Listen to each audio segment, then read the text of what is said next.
Before we start, no, I'm not done covering Star Rail. Back at it again on Tuesday. It's just, it's Sunday, and I just wanted to think aloud about, a fun, using that word loosely here, fun topic to the most educated people on the planet.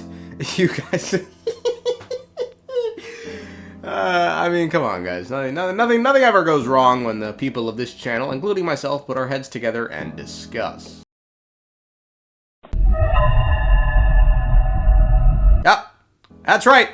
Yellow icon. It's pretty much over for that video, huh? It's been a couple of months since I've seen that old friend, but I do just one live stream with you guys in an unmoderated chat. No mods. First ever live stream, and Yellowface instantly returns. And I mean, I'm not even going to dispute it. I mean, if you were there, you know that shit's justified for me. Hey, if we're being honest, I don't blame him. We all saw what happened over there over the course of those 4 harrowing hours. I mean, I didn't have a script to keep me focused, so I just started rambling, and you guys didn't have a mod to keep you guys in line, so I mean, I guess I should have seen this coming. In what was supposed to be a Genshin Impact's lore discussion, the AI Live chat summary said we were talking about, like, fried chicken and the rigorous early 20th century painting standards in Austria that in hindsight probably should have been loosened, but yeah, I don't know, man, that still blows my mind. We were meant to be talking about lore, man. We didn't even come close. Look, we all had fun in the end, so that's what counts, I suppose. Count. Why don't we count? It counts the strongest Archons by lore. Ha!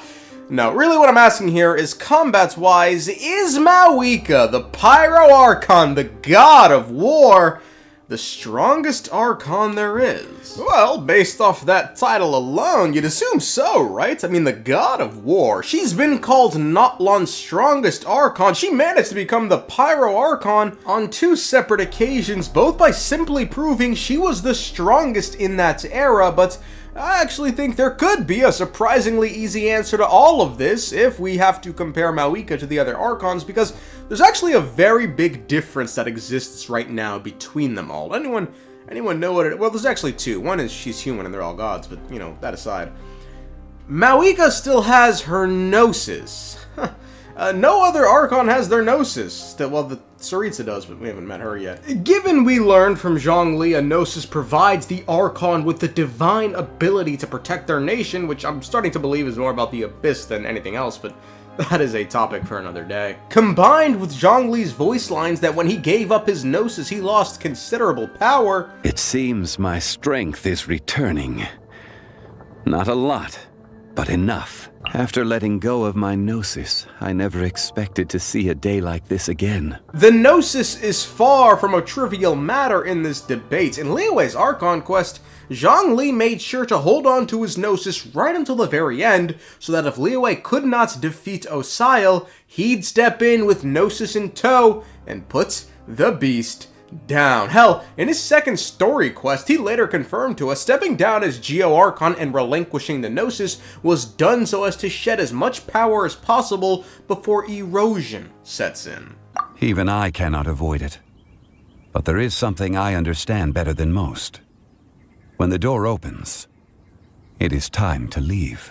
The greater the power, the greater the danger erosion may bring about. The millennia may come and go, but even a stone may tire. So is that it? End of the debates? Mavuika trumps all in a fight with her Gnosis? You know what's more, I could sit here and just babble on and on about how an Archon accrues power, which would still favor Mavuika, I'd argue, given the answer is the people's faith. And given Mavuika is the friendliest person in Natlan, friends with all, present to all, and loved by all, quote, when the name Mavuika is mentioned, the citizens of Natlan will not be stingy with their praise, for she has proven herself well qualified and worthy of respect, be it as a leader or Archon. She is exceedingly awe-inspiring, but is no unsmiling ruler whose ways may as well be set in stone. In informal situations, she is an enthusiastic and friendly big sister figure, always ready to chat and ever open to reasonable suggestions. My friends, the people saw their Archon ascend to the skies and punch it to the point it broke, and then when she returned, it was to a standing ovation. Just recently, they all placed their faith in their Archon to put an end to this war, and she did. My friends, her faith is at an all-time high right now. She no doubt has the most faith with her people. I'd argue by far of any other Archon, and before anyone Venti has a church! Do any of the other nations have a church for their Archons? Y'all really gonna make me... But love the quote, man. The Knights of Favonius handbook tells us, quote, "The Animo Archon Barbados is the god of wind and song, the grantor and guardian of Mondstadt's freedom, and the one in whom the people of his land place their faith. As an organization, the Knights of Favonius heeds the will of the Animo Archon. This means that we must be prepared to go to war in the event that Mondstadt's freedom comes under threat. Note, need to add additional material on this term. Several members of the Knights of Favonius and even the Church seem to not have any belief in the Animo Archon at all." Back to the earlier Gnosis point, I can think of one exception, one Archon in which the Gnosis seemingly has no bearing on their combat prowess. Oh, Raiden, who, as we all know, did most of the things she did without a Gnosis, like, take for instance, cutting an island in half to kill another god, or a Bashi, which would become the Misogyny Gorge. Quote, "According to legend, the strike that brought an end to the Serpent God was slashed right here in this deep canyon that runs through Yashiori Islands. The remnant reverberations of lightning bolts continue to this day, as if the Thunder Elves are still clattering about the legendary scene that tore through the sky and earth thousands of years ago." Now, does Mavuika have anything comparable to this? I dare think not. Oh, it's not voice. Guess that means I gotta step in. When I arrived in Khaenri'ah 500 years ago, I saw a battlefield of scorched earth on the level of the Misogyny Gorge, the fury of the Pyro Archon. That was said to be the cause. Now, we don't know how Mavuika went about blasting whatever she blasted in Khaenri'ah, but having a comparable amount of damage to the Gorge seems impressive. Until we consider how Raiden did it. She wasn't the Archon yet, so she had no authority nor a Gnosis, and only did it in one slash. Now, I'm not saying, Pyro Archons aren't elegant, they just don't strike me as the one slash variety, they're more sort of unga bunga, smash kind of. But there's nothing wrong with that. I mean, it's just, what do you consider to be a more impressive feat? A, killing a god who, let's admit, wanted to die, or Mavuika besting Xbalanque, who managed to defeat the Pyro Sovereign. The tides have changed now, haven't they, folks? Sovereigns have been mentioned, or maybe they haven't.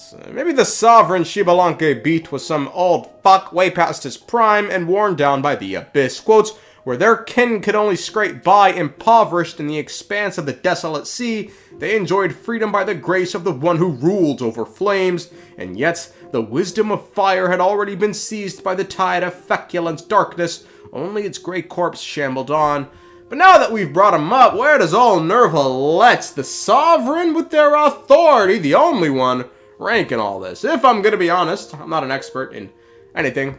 My rankings are as follows. I've got neuvillette at 1, Raiden at 2, and Mavuika at 3. Good day and good night. Now let me do a quick explanation. Neuvillette's being a Hydro Sovereign with authority at least has the power to, how do I want to word this? Not keep up with the, they aren't puppets, okay?